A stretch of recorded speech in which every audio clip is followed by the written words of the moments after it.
permit to do a rehab without losing your mind. If you are interested in flipping houses and being involved as a real estate investor, even if you're a wholesaler, this video will be valuable. Today, I'm going to talk to you about how do you get a permit? What is the process like? And should you get one? So, if you are not familiar with me, my name is Greg Helbeck, and I've been a full-time real estate entrepreneur for about 10 years. So, I got a lot of experience, and I've done this primarily in two very difficult areas on the East Coast and the West Coast. So everything you're going to learn from me is real world practical advice. This is not regurgitated theory out of some real estate book.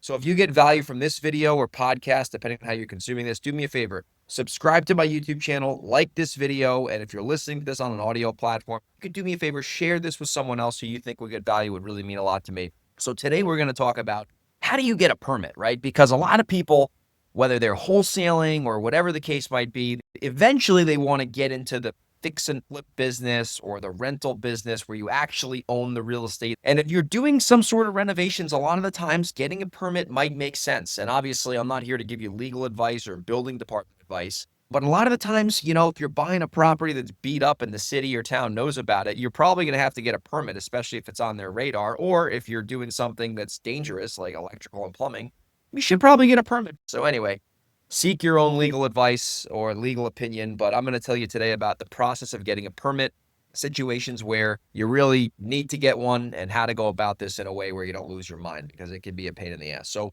first of all, let's talk about a property where there's like open violations or red tags on it, where the city or town knows about it, and whoever becomes the owner is going to have to probably get a permit because it needs, a rehab. So if the city or town already knows about the property and they know it's beat up, first thing you want to do is you want to go to them before you close, and you want to figure out what is going to be required to get the property up to par. So I'll give you an example. I bought a property a couple months ago, and the thing had no CO for it. Like, there was no certificate of occupancy. I figured this out when I was in contract, and I was like, oh snap, I'm definitely going to have to get a permit for this because, it's not a legal unit.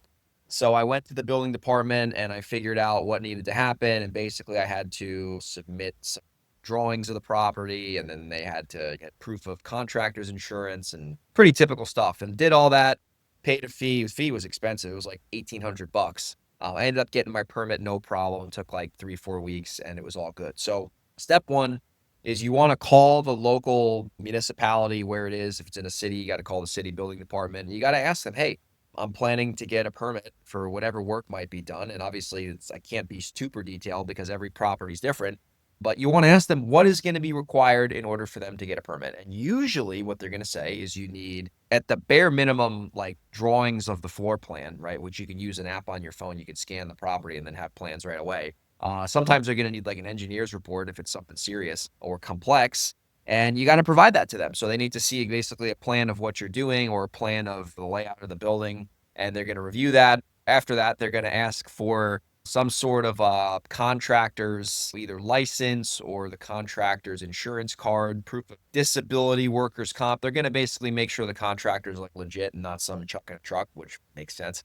And then usually if you submit the contractor's insurance, the local city, town, etc., is going to need to be listed as additional insured in the event there's an insurance claim. So you're going to provide all that. And then let's say, for example, you're getting a plumbing permit to do some plumbing work. Okay, well, in that case, they're going to say, okay, so this is what we have. We have plans, we have contractor's information. They're probably going to go out there before you do the work, and they're going to take a look and make sure that what you're saying is what you're doing.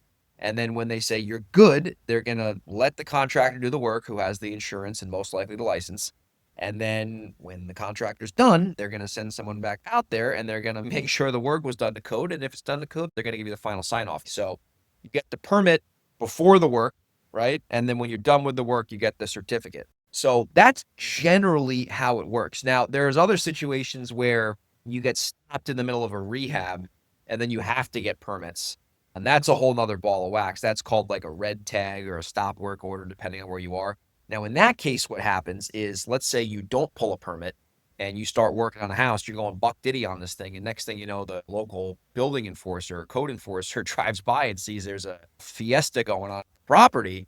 You're going to say, whoa, holy shit, this wasn't in our records. What they're going to do is they're going to have a big fat notice on your door saying stop work immediately. And I mean, that could set you back. So my advice for you there is, if you're doing a big rehab, you might as well pull a permit in the beginning. the seller's cool with it. You can pull the permit before it transfers to you. You just got to get like a third party form filled out by the seller that says allows you to basically get the permit on their behalf, and then the permit will get transferred when the ownership transfers. That saves a lot of time. So that's another tip I'm giving you. I know I'm kind of all over the place here, but this is a pretty broad subject. What I like to do too is, let's say I'm buying a property and I know there's like 2 open COs or open permits that haven't been closed out. What I will normally do if the seller's cool with it is I'll get them to fill out that third party authorization form. I'll apply for the permit. I'll pay the fee. And then a lot of the times I'll get the work done, if it's like something minor, before I even close. And then when I close on the property, I don't have to worry about that. And I can just do some paint and floors and then boom, put it back on the market or rent it out and I'm good to go. So if you're in like New York or any situation where you have like a longer close, a lot of the times you can get the owner to let you fill out a third party form and get that permit filed and filled out before you close, which saves you a lot of time, because before you own the house, you don't got to worry about holding costs, right? You're just in contract. So that's the process of getting permits. Now, let me just share before I wrap this video, one more quick tip with getting permits. This is going to really be worth the price of your time. This is worth watching the video to the end. You're dealing with the building department. There's tens of thousands, if not hundreds of thousands of different building departments all across the great United States of America.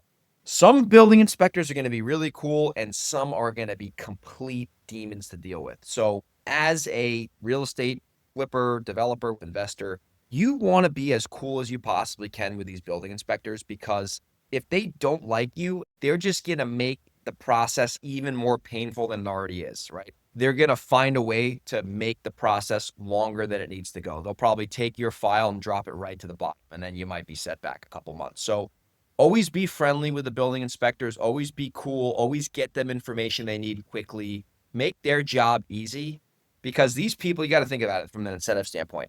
If you're working for the building department, most likely you're getting a salary and you're not getting a bonus for every permit that you issue or deny. So they're getting the same income. They're going into work at 9, they're clocking out at 5, and that's fine. But they do not have a financial incentive to help you, right? Their incentives are not aligned with your incentives. As a developer, builder, flipper, your incentive is to get the project done as quickly as possible, because every day you own that house and it's not sold or refinanced, it costs you money, right? It costs you hundreds of dollars a day usually. So being a jerk to them is ultimately just going to hurt you, and it's going to actually cost you more money. So even if they're just completely nasty to you, don't make enemies with the building inspector. It's not a good idea. Never do it. Always be friendly with everybody. But that's the broad advice I can give you on how to get permits. Number 1, do it ahead of time. Try to get it done before you close if you can. Number 2, submit all the paperwork quickly, right? Don't drag your feet. Don't kick the can down the road because it's ultimately going to burn you. And number 3, be really cool with the people in the building department, even if they're not cool with you, because if you make an enemy out of them, I'm telling you right now, they're going to make your life miserable and they're going to make it longer than it needs to be. And if you're getting permits, like I said, it can be a pain in the butt, but obviously it's nice when you go to sell and you know you did everything according to code. So hopefully you got value from this. If you did, if you're in the Hudson Valley or if you are in Seattle or Delaware, if you have a house you want to wholesale to me, it's got building violation issues, I can help with that. Send me an email, greg@velocityhousebuyers.com, or send me a DM on Instagram at grego_37. I'll see you on the next REI weekly lesson. Take care.